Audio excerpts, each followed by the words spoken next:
Hi, welcome. In this video, we're going to go over vectors. So I just want to point out that vectors are in module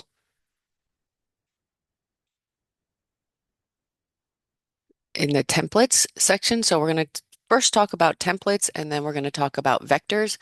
And then I'm going to record another video in which I'll give you some tips for your assignment, which will be introduced on March 27th.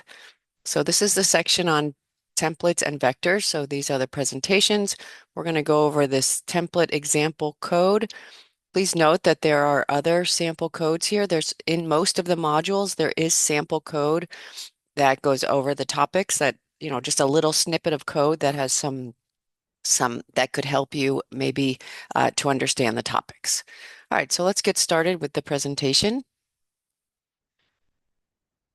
All right, so I'm just going to go over this presentation on templates and the vector class. And keep in mind, I am going to record another video that goes along with your assignment because your assignment is on the string class and the vector class. And so there are some tips that I have created another presentation to go over that. All right, so first we'll talk about templates. So what are templates? So templates are used, and actually I'm going to give you an example before we even talk about templates because I think that looking at an example is makes it easier to understand. So here I have an example of what a template looks like. So this is one type of template. So this is a function template. So you can make a temp in C++, you can make this template, right? So you say, all right, this is a template that's going to be for an add function. And I'm going to determine what this add function does. So in this case, this is a very simple template, but what it's going to do is it's going to take the first argument and add it to the second argument and return their sum. So you can make templates for anything that you want, but the thing that's really cool about it is you can create this this template idea and you can use it for all different data types. So you can have this function called add, and this function called add, you can use it for integers, you can use it for strings, and when you implement it for your integers or your strings, for example, you make your custom behavior for strings because you want to add them together, but you don't want them to be concatenated. So if you use a custom behavior, um, then you can use it for all your data types. So you would have this new overloaded function that's actually a template that performs whatever function you want it to do. Now, if you don't overload it, or you don't write a definition for a specialization, then it will use the generic. So for example, let's take a look at it. Our generic template here, it has keyword template, and then this is your type. So in this case, we're going to have different types. And here we're going to, depending on what type it is, so here you would have integer or string, or if you don't define one for double, it's just going to do the generic template. So you have your function name is add, you have your two parameters. So you have your parameter 1 and parameter 2. And in this case, we're using two parameters, but you could use more parameters if you wanted to. And then, so this is going to have custom behavior for an integer. So when you call the integer function and you pass it two integers, it's not just going to add the two integers together, it's going to add the two integers together and add a 1. Again, this is just an example of what can be done. If you use the template for string, it's going to take two strings and it's going to add the two strings together, but the custom thing is that for strings, you're going to put a white space in between, so you don't have one big long word. So this is just an example of motivation for using templates. We're not going to have an assignment on templates, but I just wanted to introduce you to it. And our focus though is going to be on the vector class, which is part of the standard template library. But I wanted to kind of give you an overview of this concept of templates. So again, let's just repeat. You can create what's called a function template. And in that, you create the name of the function, and it gets overloaded depending on the different data types that you use. Now you can just create a function template called add, and it doesn't matter what data type you use, it's going to just add the two things together. And that's what's happening here with the double. It's just using the generic template. But you can specialize your template for different data types if you want to. And in this case, I'm specializing the add so that for integers, it's going to return adding the two together plus adding a 1. And for strings, and these are functions, so you can put whatever functionality you want inside of these functions, but obviously it should make sense. For the add for the string class, I'm just going to make sure that I put a space between the two words. So if you want to try this out, you want to look at it in more, just go to modules, go to this module, which is module 9 that we're on, and go down here, and this example code that I just went over is right here. There's also some vector examples, so please be sure to take a look at that. All right, let's get back to our presentation. All right, so templates allow you to make reusable code that is generic, and you can use functions and classes to operate with any data type. So hopefully by showing you that, that example, that helps make this a little more clear. All right, so why would you want to use it? So you can, well, customize your code, avoid duplication. You can make your code more flexible and maintainable. All right, so this is just an example. This is exactly what we were just talking about.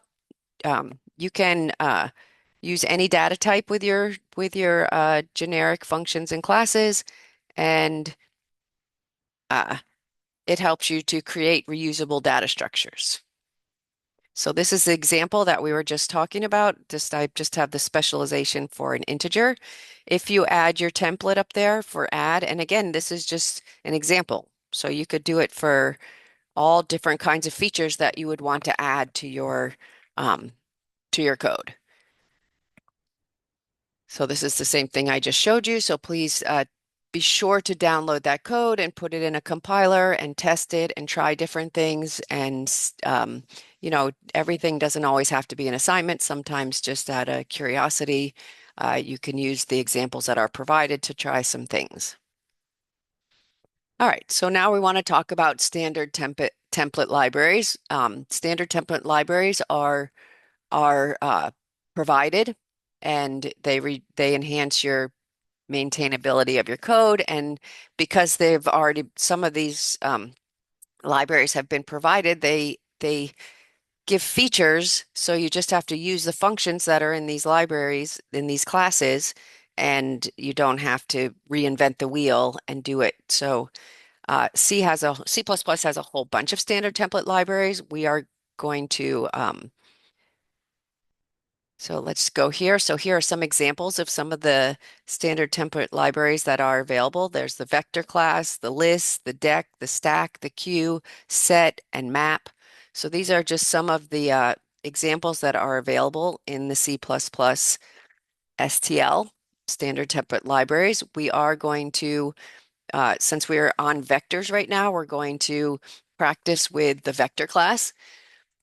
And but this is not even all of them. This is just an example of things that are available. And again, why would you do this? Well, if you wanted to implement a doubly linked list, which we don't do in this class, but if you wanted to do that, you could use the list class and use the functions. And a lot of these functions are very, similar throughout the different libraries. And you don't have to write all the code in order to do that. So there's a stack class, a queue class, a list class, etc. So these are available in the STL library, and you just have to include them in your code. So we're going to now focus on vectors. Okay, so vectors are, you just include vector, pound include vector. And I know that we did dynamic array a little bit, like we learned a little bit about new and delete and all of that. But it actually, if you have an array, and it's declared to be of a particular size, it doesn't grow automatically. You need to either make it much larger than what you need, or you need to use some techniques with memory allocation to grow your vectors. To grow your arrays. The vector class will grow automatically. It has dynamic resizing, so you don't have to worry about it as long as you fill your vector with the pushback function and in order, it will automatically grow for you. And actually, once you've created the vector, the only thing is to make sure that you load your vector properly. Like you declare it as a vector, you load it, and you use pushback to load it. Then you can use all of the functions that are available. So you can declare your vector like this and initialize it automatically. But if you want to add more items to your vector, you use what's called the pushback function. So initially, you can just declare an empty vector. And then if you wanted to add to that empty vector, you would just, each time you wanted to add something into your empty vector, you would just say v1 dot pushback and then add a number on that. So that'll put this function right here is going to put it, so if this is my vector and it's empty, it's going to put a 10 right here. And then the next time I call pushback with a different number, it'll just keep adding and adding and adding. And if I put it in a loop where I put a million numbers in there, it'll just grow automatically for me. So that's the very nice feature of using vectors. Also, there's a size function to find out how big your vector is. There's a pop back function. There's an erase function. There's a see if it's empty function. So there's a whole bunch of functions that you don't have to go through, like we did with our array assignments, and make sure you're managing your array as long as you properly create your vector. And you can see here how it has this template, um, the, the notation that's used in templates. All right, so this is how you declare an integer vector. This is going to make an empty vector. This would make a vector of size 5 and put 10, 5 tens in it. So it would be 10, 2, 3, 4, 5. But again, as long as you use pushback, so once you've done this, if I said pushback another number, the next number is going to go right here after my 5 tens. So, and this is going to initialize values. You can do it like that the same way when you do an array. All right, so this is what I was talking about, the pushback function. So this is not an index. This is the value that you're putting in there, right? So if you have your vector looks like this and it has a 1, then a 2, and a 3, then you say v dot pushback, it'll put a 4 here. And then if I say v dot pushback 25, it'll put a 25 here. And then I have v dot size, and remember it's a function, so you have to have your parentheses, but I can use this size function to find out how big my vector is. So you push back, it adds an element. These are some of the operations. Push back, we just showed that. Pop back. So if I say v dot pop back, remember to include the parentheses, it's going to remove the last element in my array, my vector. All right, size, I just said that. It's going to return the number of elements. So at this point, it would be a 4, because there's 4 elements in there. But if I called pop back again, it would remove this last one, and then there would be 3. So this is going to access an element at a particular index. So you can use at, and so it's indexed just the same way an array is. So the element at index 1 is a 2. Front and back. So this is the first element. Back is so front is the first element and back is the last element. Empty, you can check if it's empty. So that means if if you said pop, if it was like this and I called pop back, then I called pop back again, then I called pop back again, then my vector would still exist, but it would be empty. Or if you go vector of type int called x, that's declaring an empty vector. All right, so you can iterate around a vector. So this is the way that I iterate. I want to point out that you can use data type size t, or you can just use int I, which is fine. It's an integer, or you can use unsigned int I. Size t is just an unsigned integer, and obviously if you're dealing with indexes, they're not going to be signed. There's no negative, there's no negative indexes in a vector or an array. So that's why you use this, this special data type size t, but it will work also with int. So what this is going to do is if you have, it's going to start at the beginning, which is index 0. It'll go one less than the size. Obviously, if it's 1, 2, 3, the size is 3. It's just like an array. So it would go here. So if it's going to print out onto the screen, it's going to print 0, 1, and 2.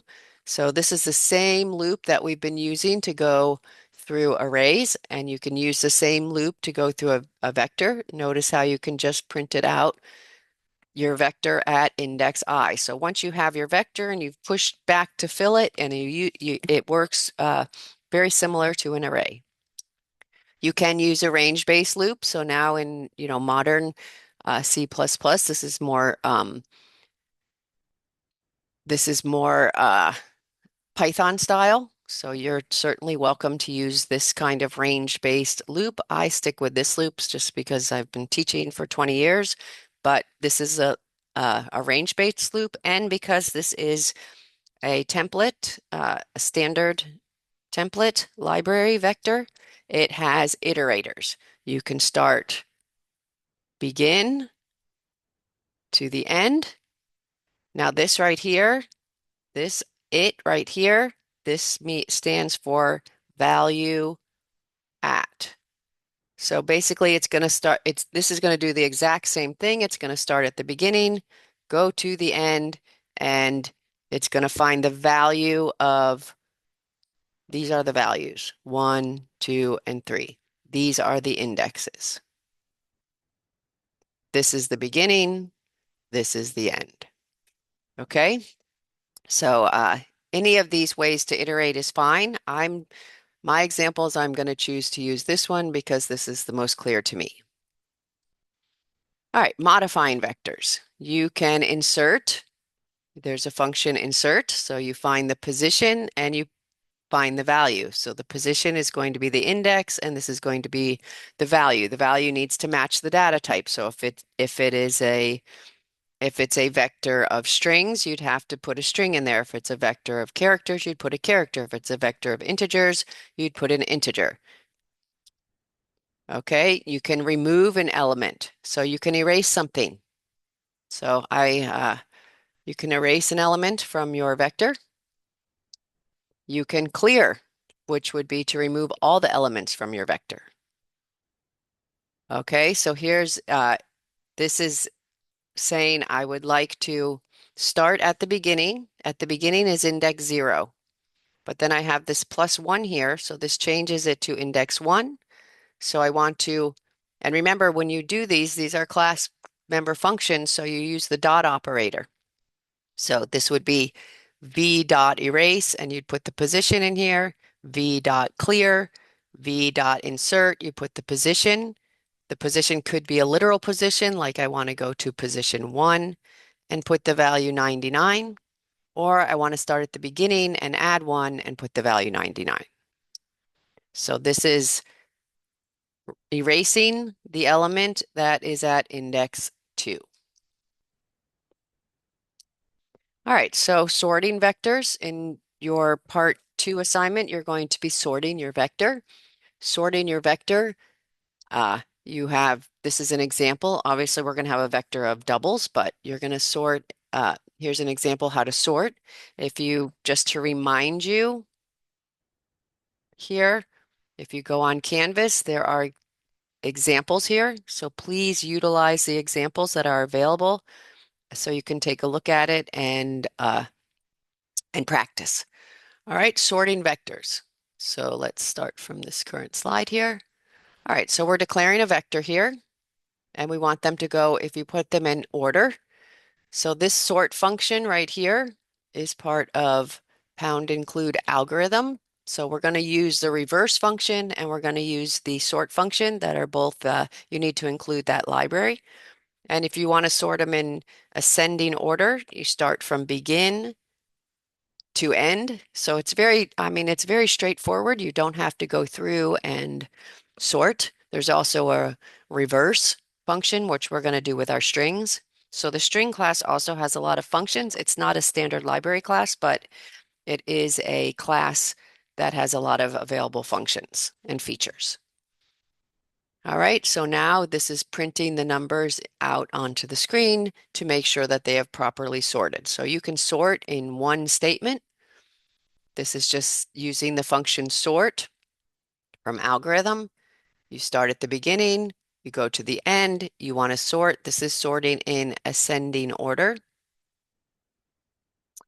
So it would put the numbers 1, 2, 3, 5, 8. Then this is a loop to print out and test to make sure that they have been sorted in the correct order.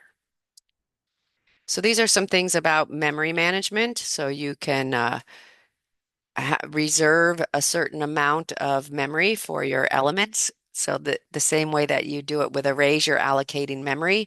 Here you can actually reserve and make sure you have enough memory available at the beginning of your program. All right, so vectors are just like dynamic arrays and they grow dynamically. Um,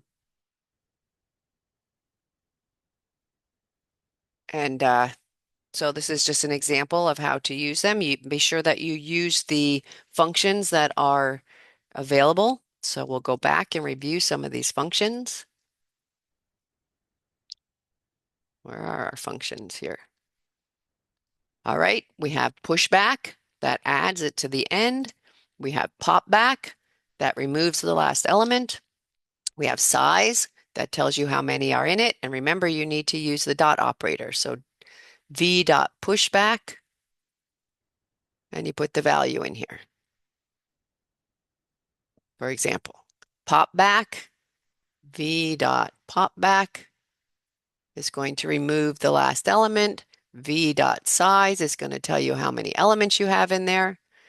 This is going to access a particular element at a certain index. So you just put the index inside of the parentheses. Front and back, this will give you the front. This will give you the back. And this is a function that you can check to see if your vector is empty. All right, so hopefully this gives you a little overview of vectors and standard templates. Be sure to go into Canvas and check the in here, check the sample code that's available. These are the slides I just went over, and I will be going here in this assignment right here. I will be recording a video with some tips, and we will also have a meeting tomorrow. I mean, a meeting in the lab to go over and the assignment that's coming up. As usual, if you have any questions, please don't make any assumptions and be sure to reach out.